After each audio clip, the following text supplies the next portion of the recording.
Prix des lecteurs étrange lecture, saison 2020-2021. Troisième extrait du livre de Juan José Millas, où l'on apprend le rôle joué par une épingle à cravate, aux éditions Plomb.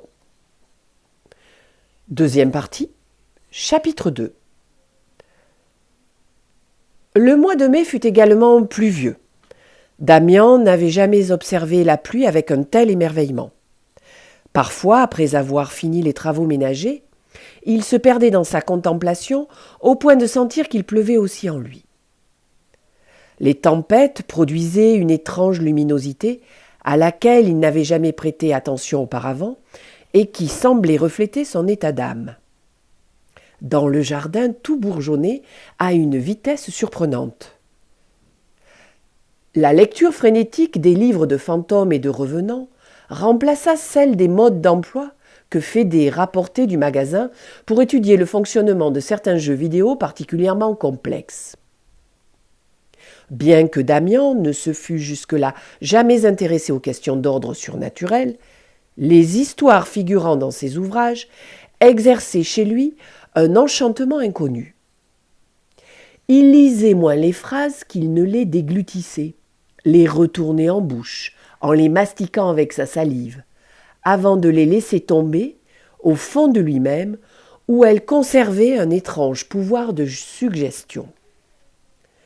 Il était lui-même l'une de ces présences, lui qui, jusque tout récemment, était resté soumis aux servitudes du commun des mortels, s'étendait désormais bien au-delà de son corps en agissant comme une espèce de démon sur l'univers des vivants, et plus particulièrement sur celui de Lucia, la femme qui vivait dans cette maison et sur laquelle il projetait son ombre bienfaisante. Il acquit très vite un certain nombre de qualités propres aux fantômes, de ceux qui reviennent ou de ceux qui ne sont pas partis, soit qu'ils n'ont pas trouvé le chemin, soit qu'une question non résolue les retient ici-bas.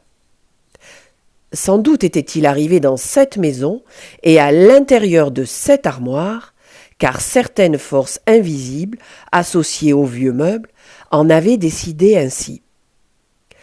Sans doute était-il lui-même l'instrument de ces forces, les vivants devenant peut-être parfois l'outil des défunts, comme il l'avait lu dans l'un de ses livres sur les phénomènes inexpliqués.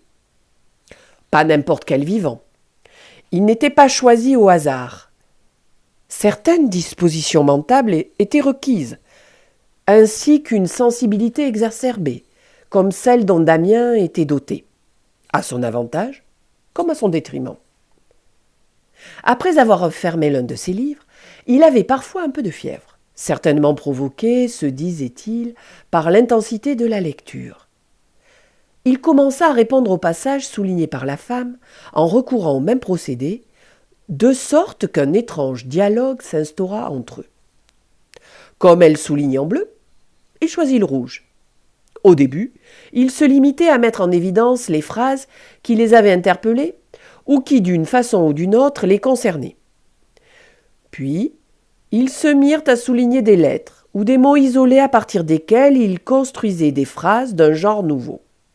« Qui es-tu » lui demandait-elle en entourant à l'aide d'un cercle numéroté les lettres et les mots qui formaient la phrase. « L'ignores-tu vraiment » répondait-il en utilisant la même technique.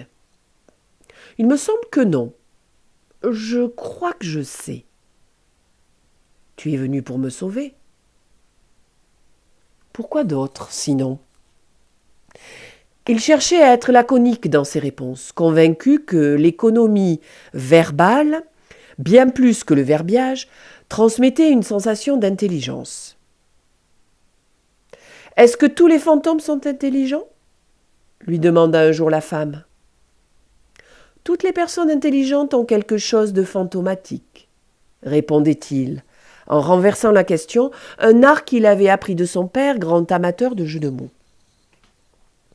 De cette façon, cela lui permettait de rester énigmatique, une qualité indispensable pour maintenir son statut.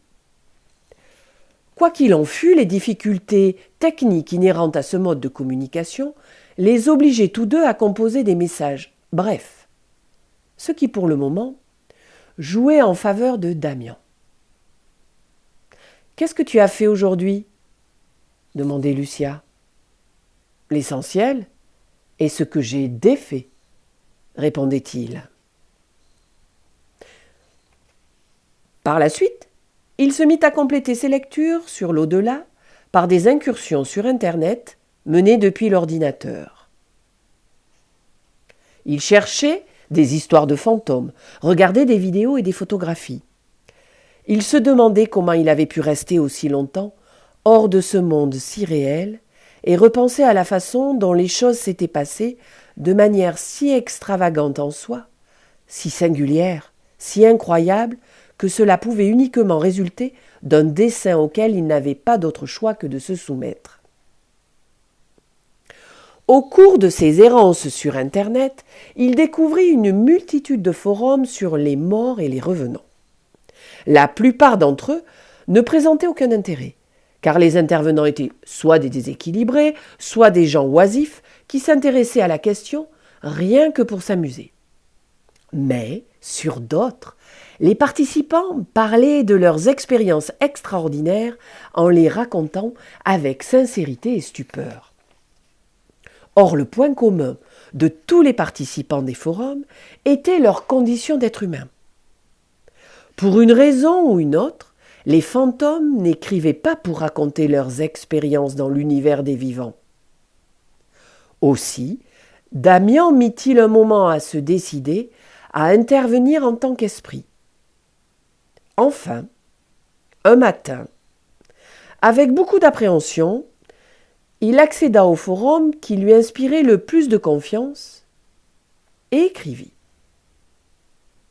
« Je suis l'un de ces fantômes dont il est question ici, et je vis chez des gens qui, en toute logique, ne peuvent pas me voir, bien qu'ils profitent de ma présence.